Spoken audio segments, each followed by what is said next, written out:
I'd say first and foremost, I love working with Keanu Reeves. I think he's one of the best creative, collaborative partners I could have ever wanted, let alone imagined. Keanu and I, every time say, no, this is our last one, we're not gonna do it again, we'll see what happens. Then we go on a press tour. It seems like every time at the Imperial Hotel in Tokyo, we'll sit around having a few drinks in their Scotch bar. And we're like, ooh, that was a good one, good thing, you know, glad it's done, yeah, great. I got an idea. And it starts that way, and it starts with an idea on a napkin. And I honestly, at the end of it, I like the world. You know, John Wick has elements of things in it that I grew up watching. It has a sensibility of a Western, of a samurai movie, of a wuxia kung fu film. It has an underworld side. It has mythology. It's got car chases, you know. Like, what other franchise can you put 70 styles car chases, attack dogs, samurais, ninja? You know, I don't know. So it didn't exist, and then we got to make it exist. I don't even know if I'd call it a collaboration. Yes, we collaborate, but like, I just think you have two people that are working together that love the same stuff. What's the Bob Fosse quote? You know, half of directing is coming up with really crazy ideas, and the other 50% is finding people crazy enough to pull them off. It starts with Keanu. And I think that's the main thing, is we trust each other enough to step off the cliff together. What happens after that, I don't know. I try to rip off from the best. Like, let's start with that. You try to rip something off, you're trying to get this guy idea, I'm gonna make good, the bad, the ugly, and then it starts morphing. And if you give the idea enough room and enough slack, it starts morphing and morphing and morphing and morphing. The trick is not to try and put a suit on that doesn't fit. So there's a lot of things that, boy, I would have loved to steal from Sergio Leone and Wong Kar-wai and Tarantino and Kurosawa and all this stuff, but like, yeah, it doesn't really fit. You start there and you go, what I love about it, I'm like, oh my God, that's genius. Then you start realizing, well, the genius is, you know, not just original thought, but it's original application of thought and how you do, and you start letting it loose, and you start letting go a little bit, and you start experiencing things in your character, and you start living back in your world and seeing what fits and what doesn't. Perspective, really. Three people, part of the same problem and the same solution. Everybody wants the gold. The gold's the thing. One guy wants it for this reason, one guy wants it for this reason, one guy wants it for this. How do we make that more fun? How do we make that more wiki, and how do we do that? Okay, well, let's make John Wick the gold, and let's put a dilemma on that. Because in Leone's, if any one of the three gets the gold, they get it. The other two have nothing. It doesn't affect, they just didn't get it. Okay, bummer, they're just the same. Ours was, okay, well, if any one doesn't get to this one moment, everybody loses. They were all three different people all going, and like, they all had a point, you know? So like, that's fun about, and that fits into our Wiccan world where there are no good guys, period. There's just better bad guys. Like, Wick is not a good, technically good guy. He's an assassin. Like, he's living in this world. He just happens to have a code in this world that we feel attracted to. So doing that structure of good, the bad, the ugly with different perspectives, and you add in, you know, the character of the Marquis, Bill Skarsgård's character, who literally is the only person doing the right thing. It's kind of fun.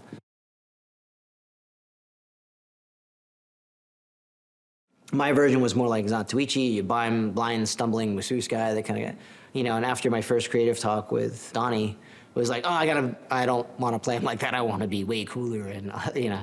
So I was like, okay, well, I wonder how I'm gonna figure this out. And Donnie came at it very hard. Like, look, man, I love your series. I love John Wick. I can't think of anything I'd rather do. But you know, for myself, I got to do something different. I want to add, like, I want to go to the extremes in this. Like, and he actually brought up more of the John Wick than I did. He broke stereotype in our world, going, I want to be more. I want to do more. Why can't I be the cool guy that did this, that does this, but I'm gonna have it? And you're like, oh my God, that's so much better than what I was thinking of. So that kind of changed just from a Zatoichi replica to a whole new character that went well beyond anything I had planned.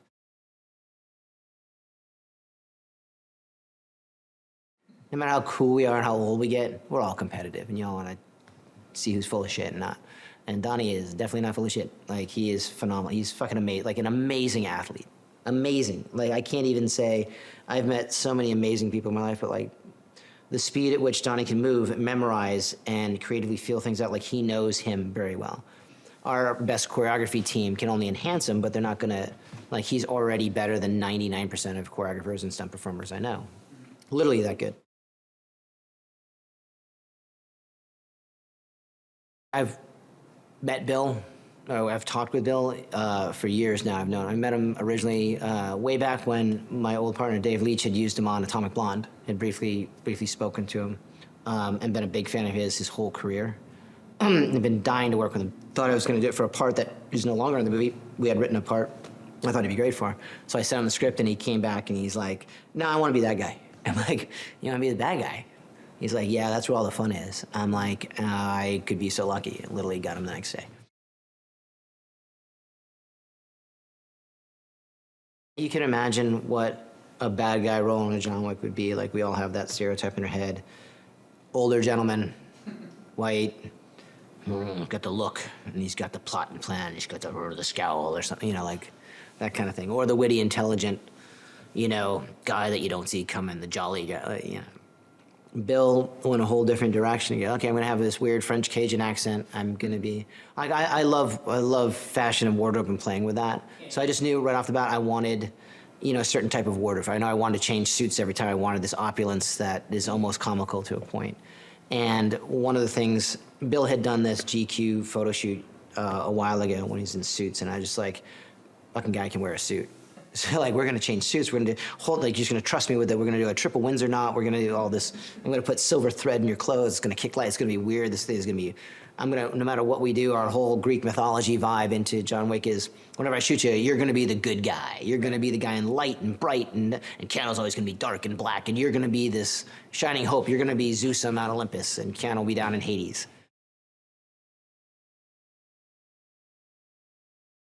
I think the trick is Keanu. Keanu and I discussed it ad nauseum many times. John Wick doesn't know he's in a movie. John Wick believes he is John Wick, and Keanu puts on the suit, he believes he is that guy. Like, that's the anchor. And the cast follows Keanu. They go, well, if he's taking it serious, I'm gonna take it serious. And then we make fun of ourselves. It's that simple. Like, that's the only true north we stay by. The rest, that goes back to Jump the Shark, and also, like, look, if John Wick believes that could happen, it's in the movie. I think what Chad brought to like Western cinema in terms of prevising action and that new approach to action. Chad is literally one of the greatest choreographers of our generation, and he revolutionized. He was there for the Matrixes and everything like that. He got to see that forefront of that change from the Hong Kong style, from the Western kind of old school ballroomy brawl fights and everything like that. And he was part of transitioning that change to a more realistic fight approach to Western cinema, which really enhanced, you know, Western cinema.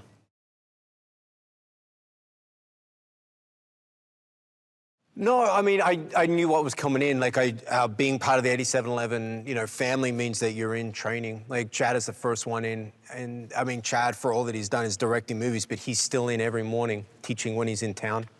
And teaches people judo, teaches people Brazilian jiu-jitsu. He's the first one into the gym in the morning. His uncompromising approach, you know, and his dedication to his art, to what he does, shows off in the movies. That is John Wick. So when you're on a John Wick film, you give 100%.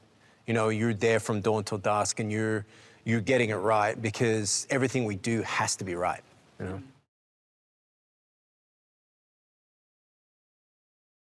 I mean, we're very lucky with Keanu and what he brings to the table. This is the 4th John Wick film, so way back in the day, going back to the first John Wick, that style of martial arts and John Wick choreography, we were training Keanu up in that. So now we're in the 4th iteration. It has evolved, but we still have the basis going back to the team, our stunt team that did the first John Wick film, the second John Wick film, and the 3rd John Wick. We've built up those layers of choreography with Keanu, and Keanu's dedication. He's one of the first ones in, one of the last ones out. You know, he will come in, blood, sweat, and tears, like, leaves it on the mat every day.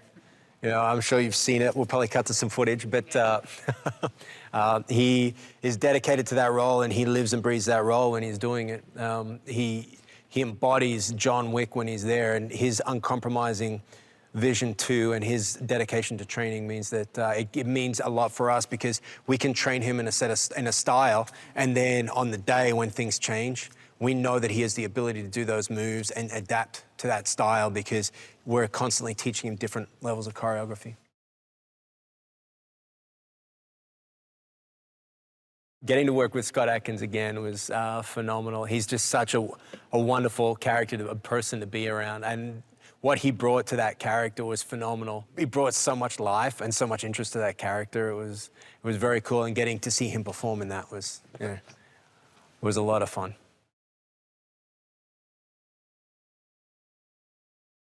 Getting to work with Hiroyuki Sanada was such an honor as well. The refinedness and honor that he brought to that role, for the Osaka Continental, really brought that whole sequence to life for me.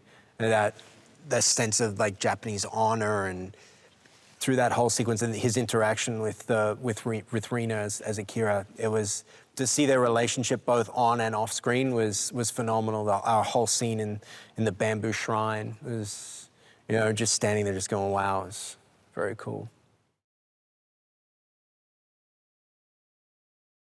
The biggest challenge of putting the Osaka sequence is the fact that the Japanese team spoke the least amount of English of everybody, but we actually got to spend the most time with them, because when we got our feet on the ground here, Koji and his team were already here coming up with ideas. And even when we were in LA, we were sending tapes to Chad, and Koji was sending tapes to Chad. So we were all kind of on the same page by the time we got here.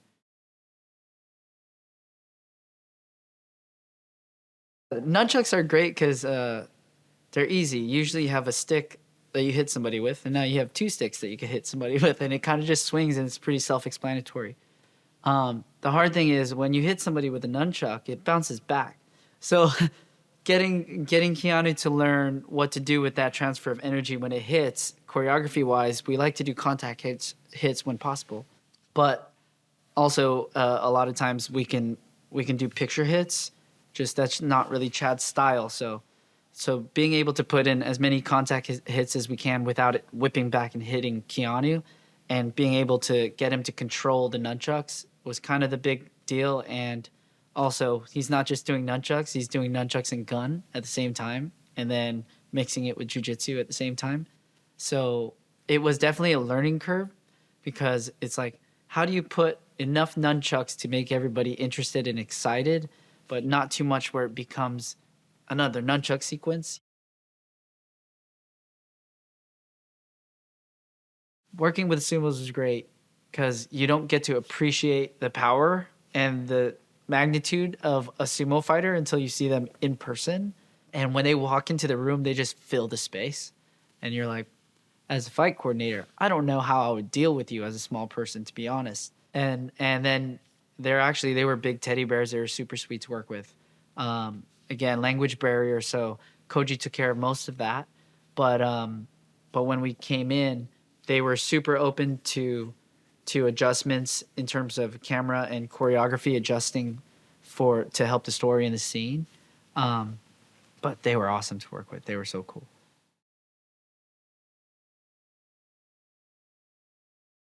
$87.11 to me is home first and foremost. But even before I got there, they kind of changed the game in how well or how closely stunt teams work with productions, with directors, and they kind of set that style of showing well-built previses, so you almost essentially see the whole scene you essentially see the whole action scene, or show the director the whole action scene before you shoot it. That way nobody's surprised when you get on set.